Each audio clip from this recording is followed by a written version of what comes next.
नमस्ते जी। सृष्टि का कर्ता ईश्वर है। सृष्टि की उत्पत्ति, स्थिति और प्रलय करना ये ईश्वर का ही सामर्थ्य है। सर्वज्ञ, सर्वव्यापक और सर्वशक्तिमान ईश्वर ही इस महान कार्य को कर सकता है। क्यों? क्योंकि हम तो अल्पज्ञ हैं, अल्प सामर्थ्य है और अल्पज्ञ हैं और एक देशीय हैं। ईश्वर तो सर्वदेशीय है, सर्वव्यापक होगा तो सर्वदेश, हम एक देशीय हैं और एक देशीय जीव के बलबूते का कार्य कैसे हो सकता है? क्यों? क्योंकि प्रलय के समय सृष्टि का जो उपादान कारक है, उपादान कारण क्या है? प्रकृति, और प्रकृति के जो परमाणु हैं वो अलग अलग होते हैं, जो किसी मनुष्य आदि प्राणी को बड़े से बड़े दूरबीन से भी नहीं दिखाई देते, सूक्ष्म वीक्षण यंत्र से भी दिखाई नहीं देते। फिर उनको पकड़कर यथा योग्य मिला करके किसी पदार्थ की रचना करना, ये अल्प बुद्धि मानव का काम नहीं हो सकता। इसलिए इस सृष्टि का निमित्तीकरण, या फिर मैं यूं कहूं कि इस सृष्टि का कर्ता एकमात्र सर्वज्ञ, सर्वशक्तिमान, सर्वव्यापक ईश्वर ही है। अतः सब सृष्टि का उपादान कारण प्रकृति से बने, और प्रकृति किससे बनी? सत्व, रजस और तमस से। और प्रलय करना और उसकी सबकी व्यवस्था रखने वाला, इसका मुख्य निमित्त कारण क्या है? परमात्मा है। किंतु प्रकृति सृष्टि का उपादान कारण है, क्योंकि इसके बिना कुछ नहीं बन सकता। वही अवस्थानांतरित होकर के सृष्टि और प्रलय अवस्था को प्राप्त होती है। किंतु उपादान कारण जो प्रकृति है, परमाणु है, वो जड़ है, वो अपने आप नहीं बन सकती, न वो बिगड़ सकती। किसी दूसरे के बनाने से बनेगी और किसी दूसरे के बिगाड़ने से वो बिगड़ती है। वेदादि शास्त्रों में भी ऐसा विद्वान लोग बताते हैं। सत्य सिद्धांत का वर्णन किया गया है। क्या?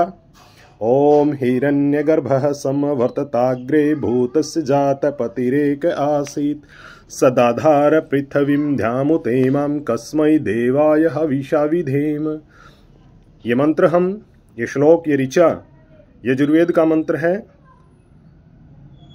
इसको हम दैनिक पढ़ते हैं, ईश्वर स्तुति प्रार्थना उपासना में बोलते हैं। ये क्या है? इसका अर्थ है वो परमात्मा सृष्टि से पहले भी विद्यमान था। वो सूर्य आदि तेज और प्रकाश वाले सब लोगों को उत्पन्न करने वाला और सबका आधार, इसलिए तो सर्वाधार कहा उसको।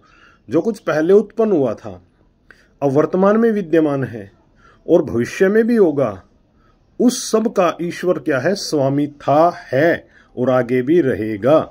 वो पृथ्वी से लेकर के सूर्यलोक तक पर्यंत लिखा, सूर्यलोक पर्यंत लिखा तो तक, पर्यंत का मतलब तक, सृष्टि को बना करके उसको धारण कर रहा है। उस सुख स्वरूप, सुख का स्वरूप क्या है? परमात्मा। उसकी भक्ति सब लोगों को करनी चाहिए।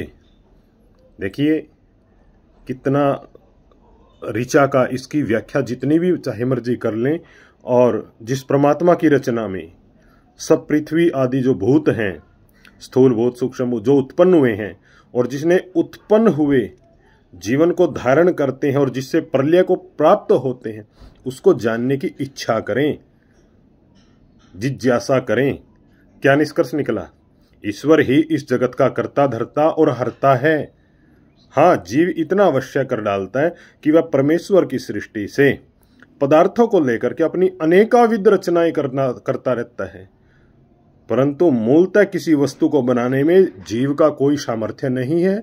और उस जीव का साधारण निमित्त कारण उसको कह सकते हैं, साधारण निमित्त कारण।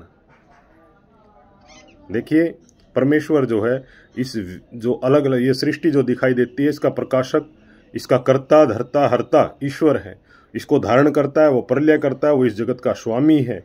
उसी सर्वव्यापक प्रभु में ये सब जगत की उत्पत्ति, जगत की स्थिति और इसकी प्रलय, उसी सृष्टिकर्ता के परमात्मा को हमें जानना चाहिए।